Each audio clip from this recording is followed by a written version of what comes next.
Good afternoon and welcome. I am Kayla Edwards from the Pulitzer Center. We'll get started here in just a few moments with today's conversation on the documentary Afro-Latinx Revolution with journalist Natasha Alford. As we wait for more folks to join us, please let us know in the chat where you're listening in from. For those of you who have not joined us before, the Pulitzer Center is a nonprofit journalism and education organization based in Washington, D.C., supporting more than 170 reporting projects each year on global and local issues. On our website, take a look under our reporting issues page, where we bring together this work by themes, including racial justice, Indigenous communities, environment and climate, and public health. We've developed a strong university program connecting journalists with college campuses in person and now virtually to engage with students. We also award reporting fellowships every year to students from our now more than 35 university partners. On the K-12 education front, we reach thousands of students and educators via class visits, online sessions, and professional development workshops. We also organize public events and webinars such as this one. You can find all the reporting and education resources on our website at pulitzercenter.org. Now, a few logistics before we begin. We'll start with the conversation with our guests, and then we'll have time for questions from the audience. You'll see a Q&A icon on your screen. You can begin adding your questions at any time throughout the remarks. Please go ahead and submit a question as soon as something comes to mind. There's also a chat icon on your screen. We'd appreciate it if you'd use the chat box for technology-specific issues. Note that all attendees are muted, but if you can't hear us, please let us know via the chat. We want to let you know that we are recording this session to post online for others who could not join us today. We'll also be live tweeting this event, and you can join the conversation through the hashtag Afro-Latinx. And one final logistic note, please remember to stay online once this session ends to participate in a brief survey. Now I'd like to introduce today's guest. Natasha Alford is the Vice President of Digital Content and a Senior Correspondent at TheGrio, where she leads a national team in reporting the most critical news and issues impacting the African American community. In 2020, she was selected the Poynter Leadership Academy for Women in Media. And in 2018, Alford was named the National Association of Black Journalists Emerging Journalist of the Year and Rolling Out Magazine's Leading Lady in Media. Natasha, thank you so much for being here. I'm so excited to chat with you.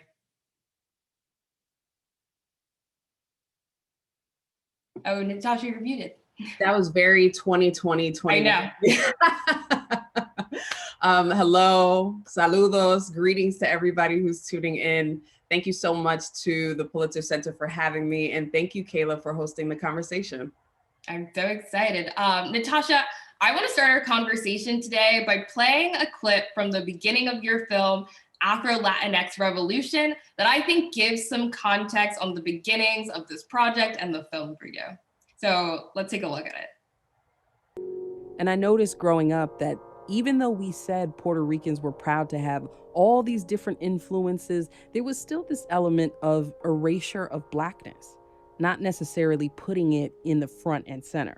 The lighter or more mixed looking you were, the better.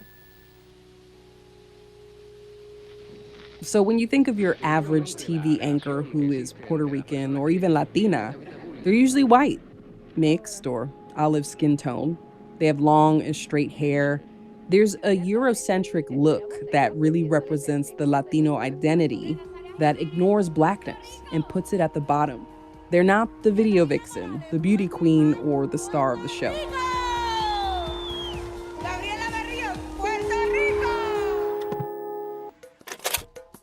So I remember when I had my quinceañera, we did a bomba dance. This was part of our first entrance. And then we danced to this song by the iconic Cuban singer Celia Cruz, Azúcar Negra. It was about that beautiful Black influence and pride. And a lot of people would ask, well, what are you? And when I would say Puerto Rican, there was often this questioning or a litmus test. Can you speak Spanish? What do you cook? You know, these sorts of questions that make you have to prove you are Latina, like it's hard to believe. And I wondered, do other Afro-Boricuas, Afro-Latinos, Black Latinos, do they have these same experiences as well? So Natasha, I mean, we can start with kind of an overview of this project, but one question I'm already thinking of is, you talk about in that clip, noticing as you were growing up an erasure of Blackness for Puerto Ricans. And I want to know when you decided that this was a story that you wanted to pursue in your journalistic work. It's a great question. So I think this started for me a long time ago. I was a senior in college and I was looking for a project, actually my senior thesis, what to write about that I actually cared about. And I decided to write about Afro-Latina reggaeton artists from Puerto Rico. So more than just being able to go and pitch the story and get sent to Puerto Rico to do it, it allowed me to get in touch with something that I felt like academia really hadn't studied. There weren't a ton of articles about it. This was, again, before I was a journalist, but this was my first taste of journalism, sitting and talking with people and basically creating a record, because that is what stories are. That is what journalism is. We create a record of history. We say, this story is more important. This story deserves your attention, right? And what often happens is that there's so many stories that go untold because the people who are making the decisions don't think that it's important. Or so many of the people who are in charge of the major media outlets that we read, they come from such similar backgrounds that they don't know what they don't know. They don't know what to look for. So I wrote my senior thesis, and that was like my first dabbling into writing about Afro-Latinx life. And then I wrote an op-ed in 2010 for the New York Times. And Janae Desmond Harris, editor there, was kind enough to accept the pitch and see the value. And I wrote about how social media was actually changing the way we thought of Latino identity in the mainstream. We think of Puerto Ricans, we think of J-Lo. We think of the Super Bowl, and she killed it, by the way. Like, she did a really great job. But J-Lo is just one example of a Puerto Rican. And so this op-ed was about perception and how when the dominant perception is one image, social media allows us to create these counter narratives. And there were so many Afro-Latinas who were creating their own groups, their own accounts, and their own brands to really say, we are here whether you see us or not. So I kind of melded my personal experience with also reporting about how they were using Instagram to change the conversation. So that was in 2018. Mm-hmm. And then this is encouragement for any journalist who's watching this. I actually pitched this Afro-Latino project to Pulitzer I think actually in 2018, and I just never followed up. I think it was like the midterm elections came, I got super busy, and I was like, I have an idea, but I'll get back to it. And a whole year passed. And so in 2019, when protesters took to the streets and they rose up against the governor, I said, this is the time, because there's a clear news peg. All mainstream media outlets are talking about Puerto Rico, and I think that I have an entry point. I believe that we have to document how race is talked about on the island and how racism manifests structurally if we're going to talk about revolution. And I just wasn't seeing it in the stories. And I was seeing a lot of people describe Puerto Ricans as one. Puerto Ricans, just one group, as if there were no sort of differentiation or different communities within. So that revolution gave me the motivation to go out and pitch. Pulitzer was kind enough to accept, and that's how we ended up where we are today. Yeah. And maybe one follow-up question that also young or other journalists might be interested in. So I know you said this started with a thesis, and you'd also done some reporting and written work. How did that written work, how did your writing kind of differ from your approach to actually making a film about it? What changed or what was different? Oh yeah, they're two completely different mediums, right? Yeah. Writing a story for the New York Times versus doing a documentary film, two very different ways of storytelling.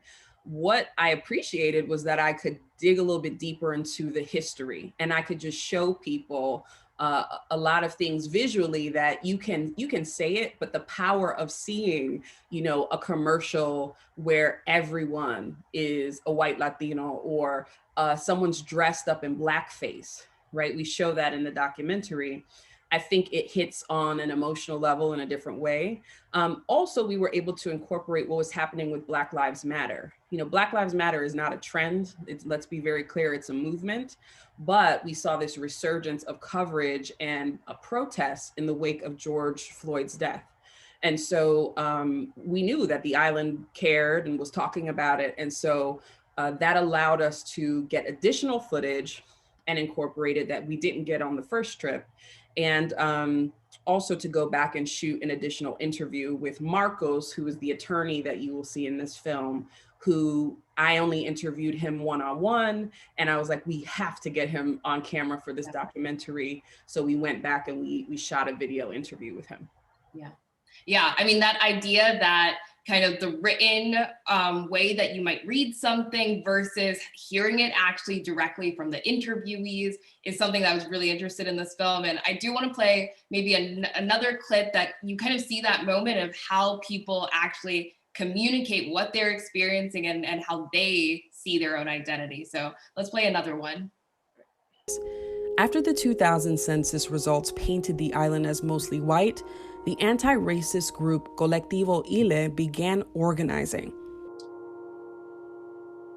Their campaign aims to educate Puerto Ricans about proud African roots, Afro-Puerto Rican pioneers like Ruth Fernandez, Roberto Clemente, It looks like the clip is frozen. And historian. Let's give it one more go, and if not, I have definitely more questions we can turn to.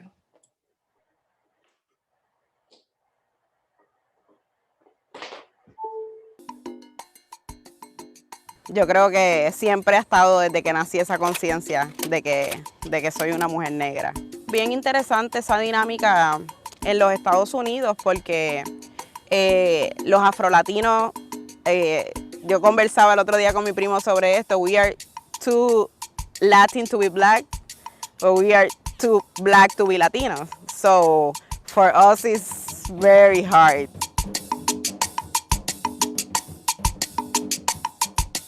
Yo me defino como una mujer negra, como una mujer afrodescendiente. Importante ser una mujer no blanca. Soy una mujer que se identifica como con esa ancestralidad y con esa herencia y legado africano que también tiene una mezcla y unos saberes y un ADN que viene también de otras poblaciones. Así que hay un mestizaje en Puerto Rico y hay gente que se identifica unos más negros que otros, pero esta que está aquí se identifica como afro-boricua.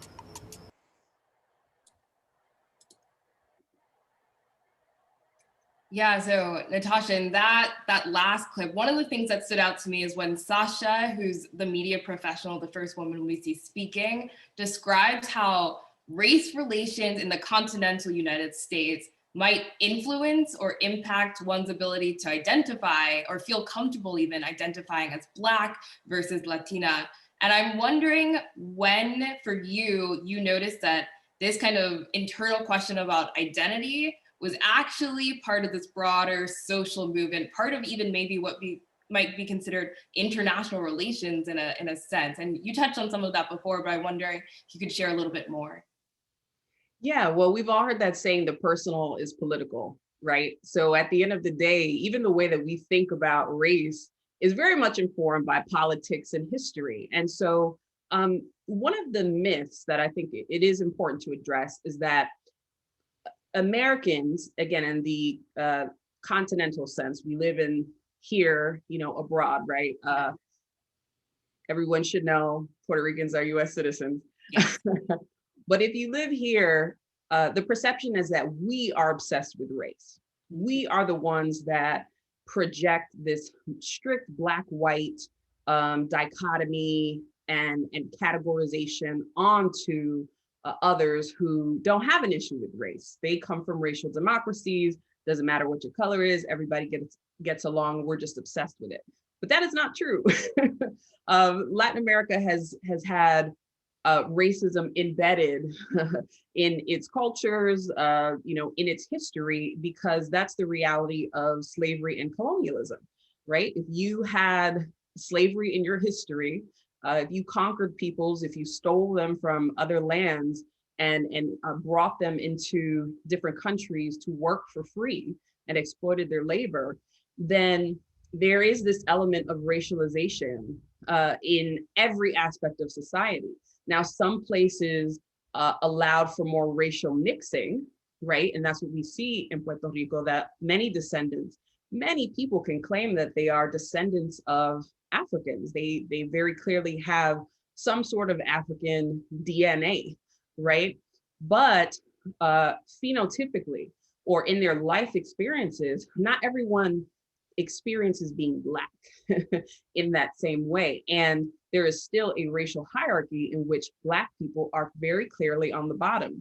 I think the most obvious point where you see that in the doc, and maybe I'm skipping ahead, we'll see it a little bit later, is when you look at the politicians and on that, the swearing in ceremony for the governor, they are all white Puerto Ricans. These are the people who are in power. These are, the elite who have access to the best education and the best resources on the island. And those who tend to have darker skin or, are some sort of mix tend to fall at the bottom and face poverty. So I say all that to say that the wrestling with being Black and, what it means to be of a certain race, that already existed in Puerto Rico. But when we talk about being called Black, the terminology, this is where it gets tricky if you're somebody who goes in between Puerto Rico and the continental US, because we here in the continental US say Black and it often equates to African American. That is like, and there's a whole history behind that word, right? And how that usage has evolved over time. And so many Afro-Puerto Ricans will be in that tricky position of, well, I'm Black racially, but my culture, my national identity, my connection to Puerto Rican culture, I don't want to abandon that and have people think that I'm African American. So that's some of it. And then some of it is just flat out racism and being taught to not like Blackness and being taught to look down on it and to say, we're Black, but we're not Black like they are, the they being the African Americans. So there's a spectrum of perspectives on this, but I just wanted to make clear that whole question of race is something that is part of Puerto Rican history and culture. And I think that nuance is very clear in the documentary. And I'm kind of also wondering what you hoped that, audiences in the continental United States who might not know that before were really going to take away and understand. Like, what part of that nuance did you really want to tease out?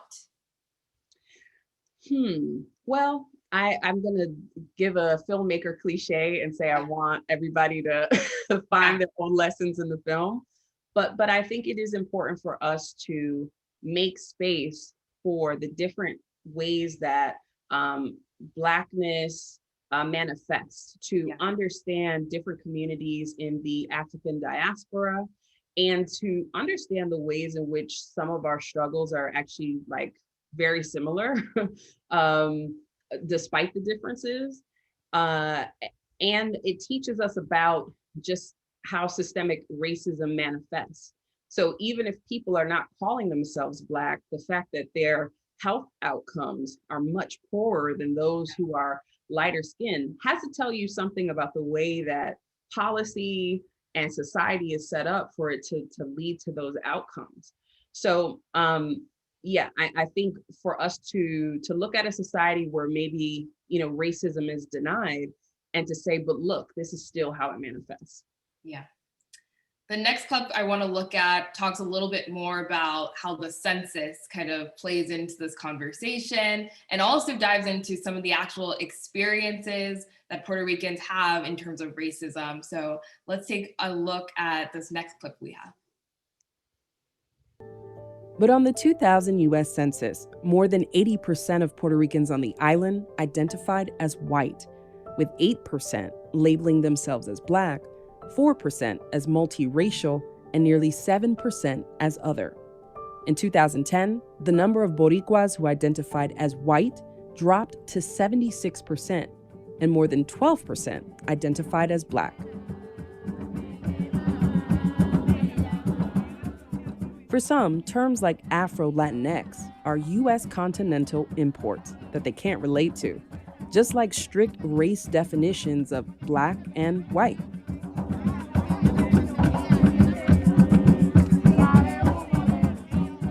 Yo soy puertorriqueño. Yo soy del continente latinoamericano. Y somos descendientes de África, la mayoría de nosotros. Pero yo no puedo decir que yo soy africano. Yo soy puertorriqueño.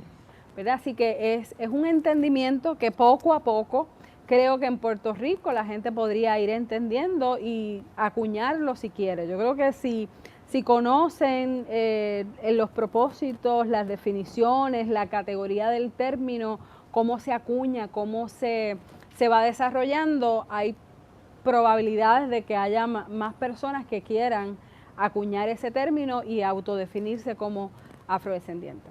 Mucha gente aquí en Puerto Rico niega que existe racismo y precisamente dicen que nosotros somos una mezcla de las tres razas y no queremos afrontar los issues que traen el racismo.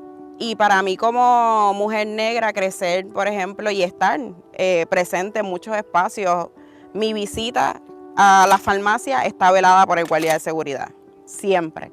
Hay áreas que los negros no pueden ir porque esa es área de blancos. Hay áreas que los blancos no pueden ir porque eso es área de negros. Hay áreas que un negro entra al área de blanco porque se comporta como ellos, si no, no puede entrar. O sea, no tienes una libertad de ser tú.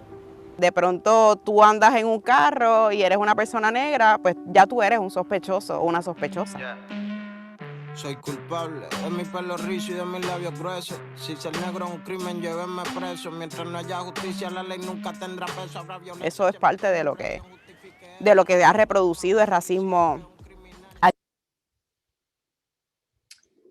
So, yeah, in that clip, you know, we see that between the two censuses, the census of 2000 and 2010, there is a growing number of Puerto Ricans who are identifying as Black. But I'm wondering, as you were interviewing people, as you were talking, was there still a hesitance to talk about experiences of racism? Were people kind of, you know, hesitant to talk to you about what they had seen and experienced? Definitely. Well, when you go to an island that prides itself on being a racial democracy or racial utopia, yes, it can be difficult to get people to talk about race. But that is where just good reporting and journalism comes in. I think any journalist will find that when you're talking about a controversial subject, you can't just dive in, right? You have to build trust with the people and the communities that you are visiting, you are a guest. And so I was very intentional about working with local crews. You know, the production crew that I worked with was Defend Puerto Rico. They've done some amazing work there. And I had people who could vouch for me when I was coming in, because even though I have a connection and obviously, you know, I have Puerto Rican heritage, I'm still an outsider who's coming and saying, tell me about this problem that you guys say doesn't exist, right? But I also was fortunate that I found activists. I found people who were doing anti-racism work. And so going straight to them, they were eager to be heard, because sometimes when they would write op-eds or talk about it, they would have a lot of folks who would mock them and say, you're making a big deal about nothing. You are the ones who are being divisive. It's basically gaslighting, which is something that we see in the continental US when we talk about race in general. So in the case of Junior, who is the drummer, the one person who goes on the record and says, I am Puerto Rican, I don't call myself Afro-Latino. We spent a little time with him. Like, we got to see him, doing his craft.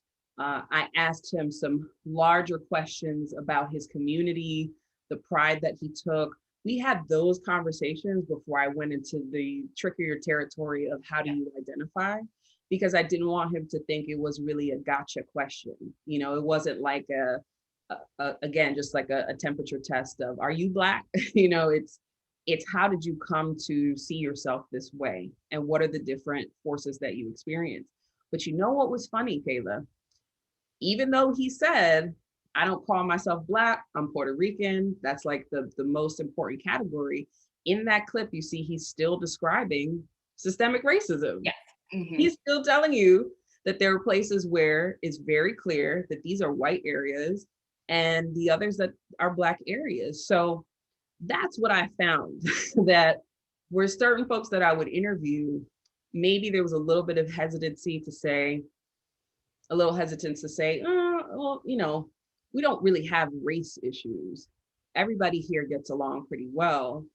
But then you would probe for specifics, and they could describe these scenarios where, well, I was standing in a store and I was asked to leave and I wasn't doing anything wrong.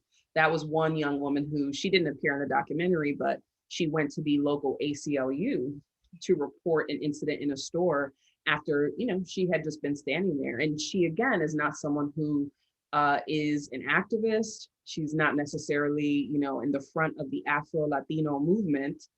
But in that moment, she realized that she was being treated differently because, and the only thing she could think of is it's probably because of the color of my skin. Yeah. And I know you talked about earlier that, when there were kind of news reports emerging in 2018, 2019, about this revolution, like you saw, again, the story had always been in your mind, but like, this is the time. I'm also wondering when that census part of the story, when it became clear that this was kind of one of those political tensions that was emerging here.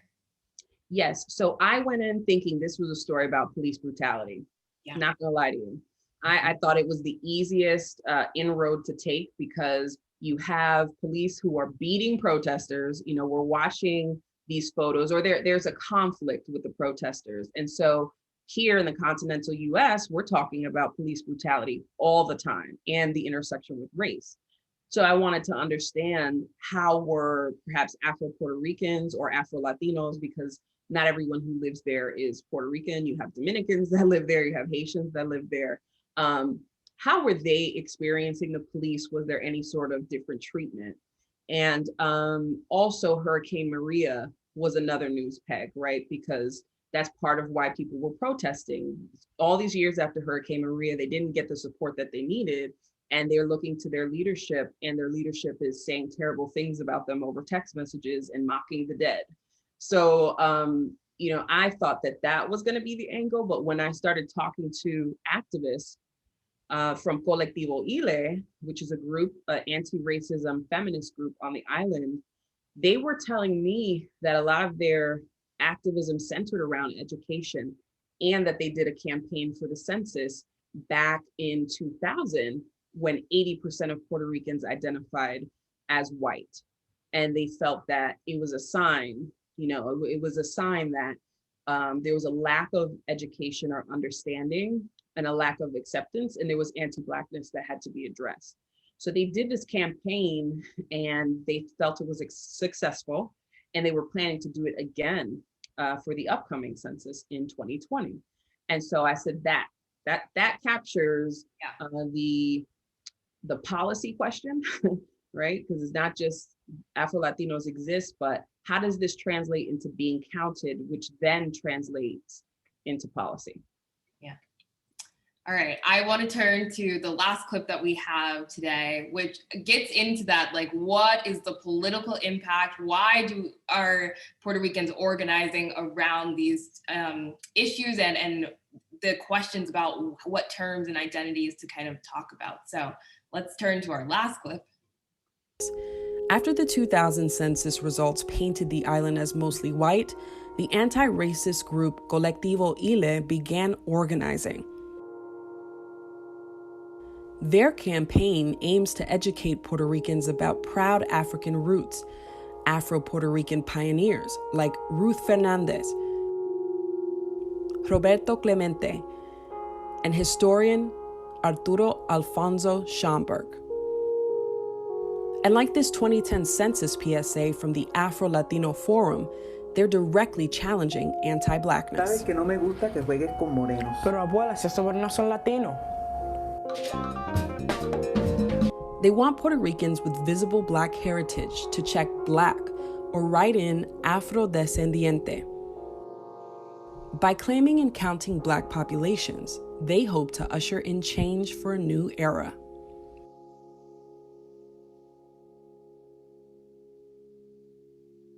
Si la gente, si el pueblo no está consciente de que están siendo discriminados por cuestiones de raza, por cuestiones de clase social, pues entonces no pueden reclamarlo. Por eso es un asunto que hay que asumirlo políticamente, como la palabra afrodescendiente es un asunto político, ¿verdad? Lo está mirando desde un grupo. Estamos denunciando que un colectivo, que un grupo de gente está siendo menospreciada, discriminada, tiene menos recursos que otros. Hay gente negra que llega menos a la universidad, teniendo tal vez más capacidad que otra gente, pero no son la mayoría que llega a la universidad. Así que todos estos asuntos tenemos que verlo en relación a cómo hay unos que tienen más recursos, más oportunidades de llegar y otros ni tan siquiera se les considera.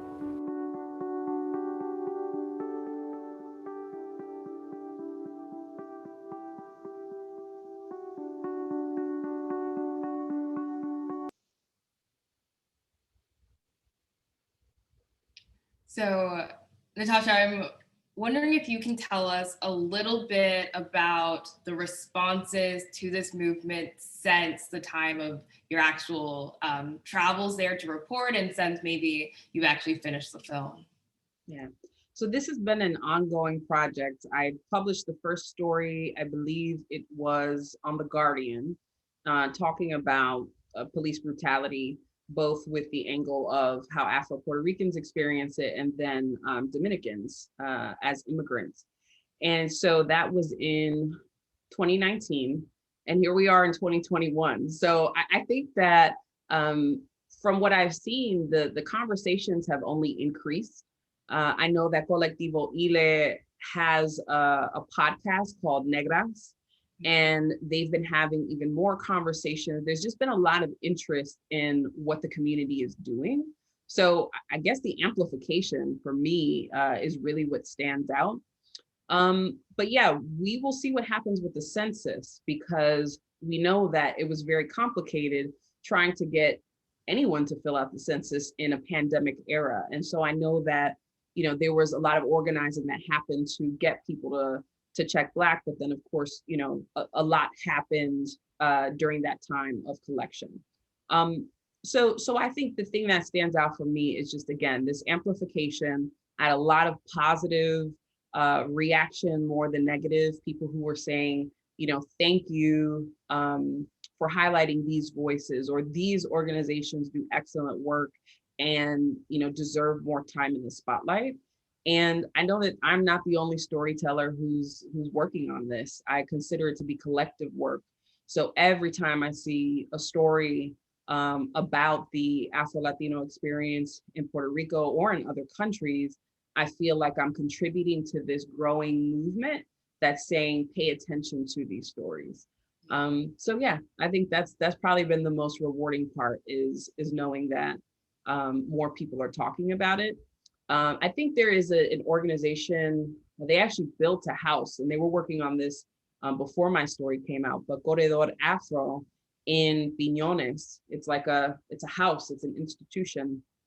Dr. Marta Moreno Vega, she, you know, made it clear that until you build institutions, you know, trends kind of come and go, but things that you own that preserve the culture, you know, you will, you have less when you don't actually own things. And so they've built this house for conversations, for artists, for residency, to preserve culture, and it's right there on the island. And I think that is what I'm hearing activists say they want to do more of. Yeah, yeah. So I have one more question before we turn to the audience questions, and we've gotten a few in that I see. But one last question I have for you. I've seen the film, and one thing that stood out to me is these very small and delicate moments of people dancing. I mean, that's a theme definitely throughout the film, whether it's the drums and like actual moments that's kind of like in the content, but also when the camera just goes in a protest moment and you see people embracing, or moments of people like tying a headscarf. And I felt like that was a really intentional choice to kind of linger on these moments. I wanted to know how you kind of set the tone for this film and what you were thinking about when we see some of those images. Yeah, so all that credit goes to Mikey Cordero from Defend PR. Mikey is a phenomenal videographer and photographer, and actually came across his work in watching She's Gotta Have It on Netflix with Spike Lee's show. The episode where they go to Puerto Rico, where Nola goes to PR and like finds herself, he was a part of that. And so he has an eye for humanity, emotion, color, you know, just energy. And he brought all of that to the entire film. So I'm really grateful to have him as a creative partner. But I think that we just, in every image that we showed, we were intentional. We also hired 2 consultants who looked at every word that was spoken and every image that was shown and offered critiques. There were some, you know, photos we may have switched out or words that we changed to be more forceful in what we were saying about race. And yeah, just to make sure that the story was as inclusive as possible, genders. We even talk about, you know, the name Afro-Latinx. I know that it's something that is debated by a lot of folks, whether they believe it's like authentic or not. And speaking with, you know, activists who were queer and who were very much a part of the movement on the island, even though they may have been erased in other places, we felt it was really important to be inclusive.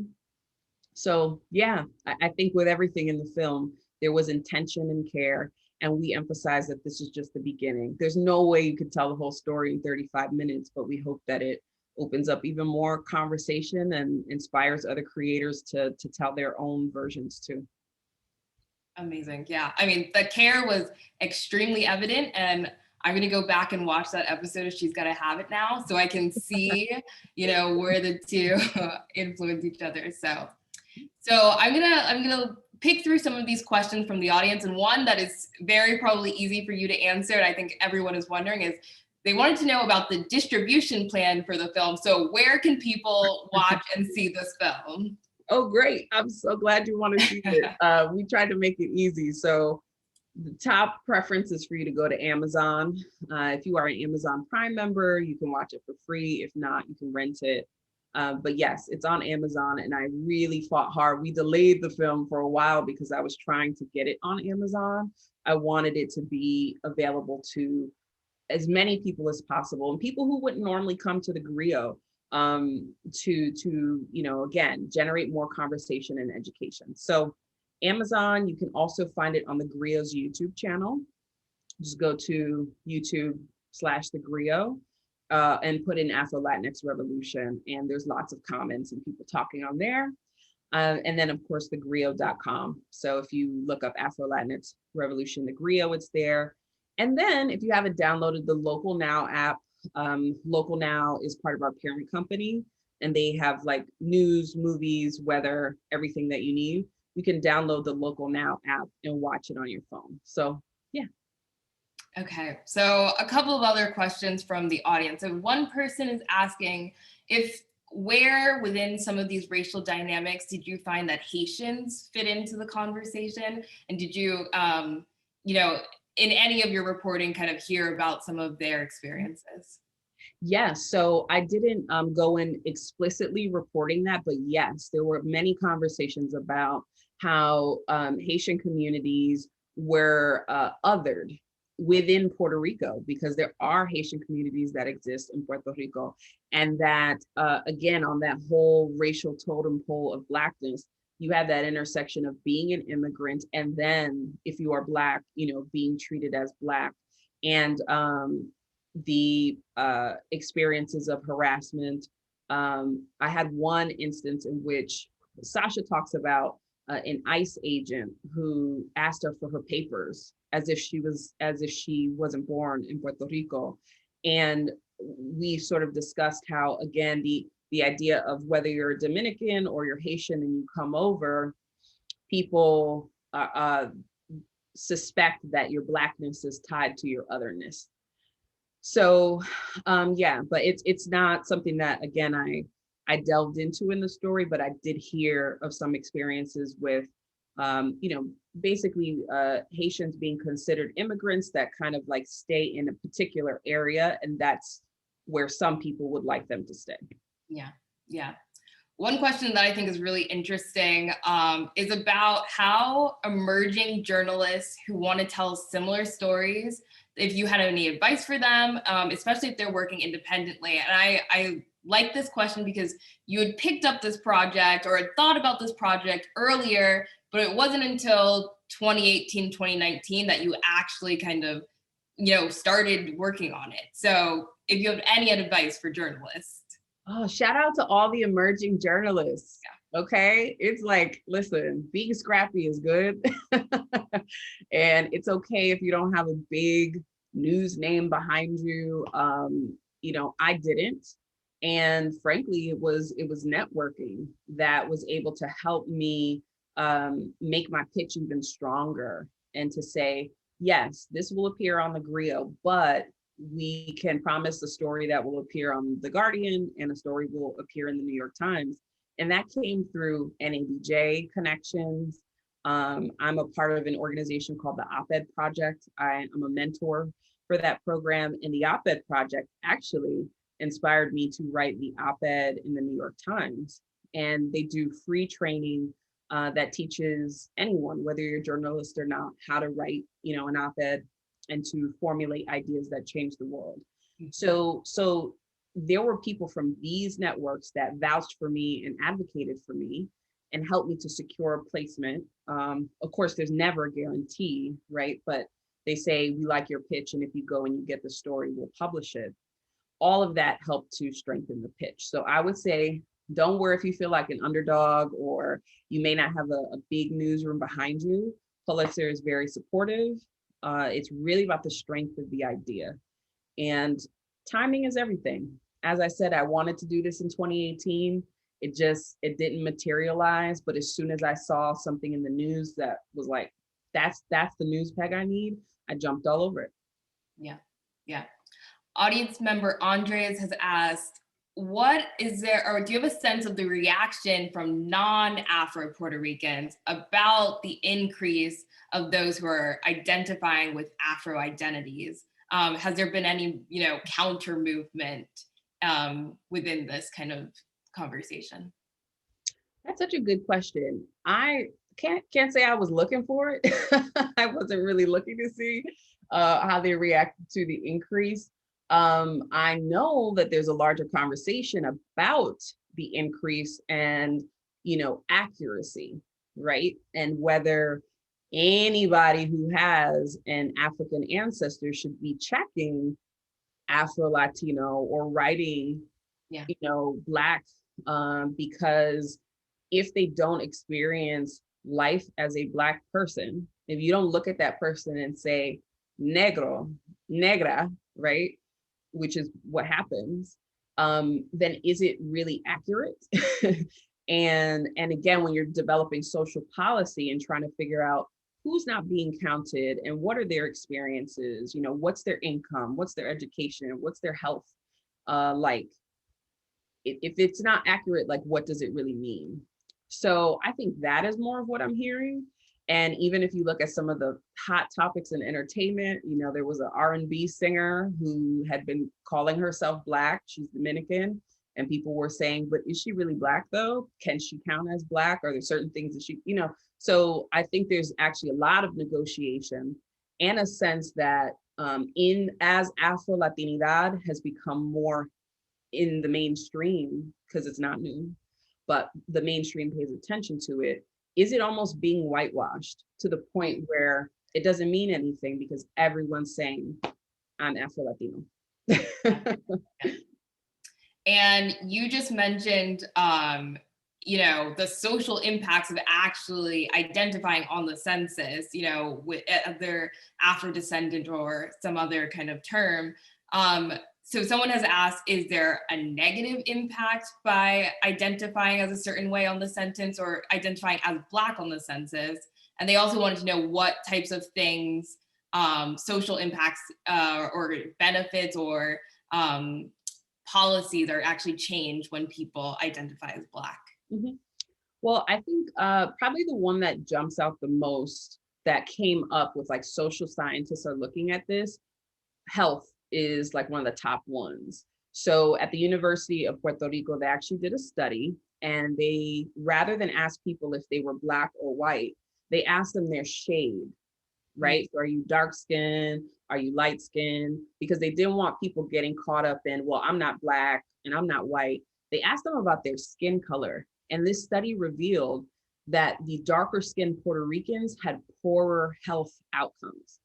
So think about that. Why is that the case? And if you are not tracking who is, I mean, if you're you can go with, you know, OMB categories, Office of Management and Budget, which is connected to the census, Black, white, Asian, mixed, or you can go with the shades. Either way, if you are Black or you are dark skinned and your health outcomes are poorer than your white neighbors, what is at the heart of that? Well, we can't even get to studying it. We can't even get to the policies or the programs because we are not counting it, right? We don't have accurate data. So that is what I'm hearing from the social scientists. That is one example. Another program that is connected to the census is like a housing program. So, but what I'm hearing from the scientists, the social scientists and the activists is basically that we can't even get to discussing, like making the programs address racial issues because people won't identify. We can't say that we have an accurate count. And I saw a question here. I know I'm not the host, but Please. This question says, doesn't human autonomy require us to respect people's racial self-ID? I think that's kind of missing like what we're talking about here, right? Because we are talking about a history in which census takers in Puerto Rico were told to write down white. And this was before people got to check on the census what they felt they were. There was a tradition of blanqueamiento. There was a whitening that was intentional that happened to make the island appear more attractive to European countries and to the continental US. Because the whiter we are, the less criminal we are, the more sophisticated we are, the more educated we are. There was a privilege that came with being seen as white versus being seen as like a Black immigrant. But what a lot of Puerto Ricans found when they went from the island to the mainland, some people don't like that term, I understand, continental US, they were racialized anyway. There were people who were like, you're not white. You may not be Black in the way that we think of Black, but you're like some other thing. And you will see racist signs that say, no Blacks, no Mexicans, no Puerto Ricans, right? Like, so it's very interesting. But I guess what we're pointing at is, why would Puerto Rican census takers back in those days intentionally, when they got a chance to like choose, make somebody whiter and write down white rather than perhaps putting, you know, a mixture that the person was Creole or Black. So that is kind of the bigger picture. So for me, as a journalist, I again did not go in telling people what they were. Was very much about like creating a safe space for people to explain how they identified and like who informed them. And one of the things that Marco said was that education was key, not just for non-Black Puerto Ricans, but for Black Puerto Ricans, that they were erased in their own history books, that they only learned about themselves in the context of being victims of slavery. And so it made a lot of the, it made a lot of Black Puerto Ricans not necessarily like want to identify with that. And that's something that has some similar undertones to conversations we have with African Americans in the continental US. But there's been organizing in the continental US. You have an NAACP, you have like all of these organizations that have historically organized around race, and you don't see that in Puerto Rico, and that doesn't necessarily mean that it leads to better outcomes. Yeah. And I mean, on that theme of education, there's an educator in our audience. Jenna has asked, she's used some of your reporting in her courses, I think in a journalism curriculum, and also wants to know, she's familiar with some of the other racial reporting that the Pulitzer Center has supported. So one question I have actually for you is, I know you've spoken to students around some of your projects related to this. So what themes and what topics would you want students to know? What things do you talk about with students when you're sharing this project and story? Oh, that's great. I love educators. I was a middle school teacher at one point. So shout out to the educators, especially during the pandemic.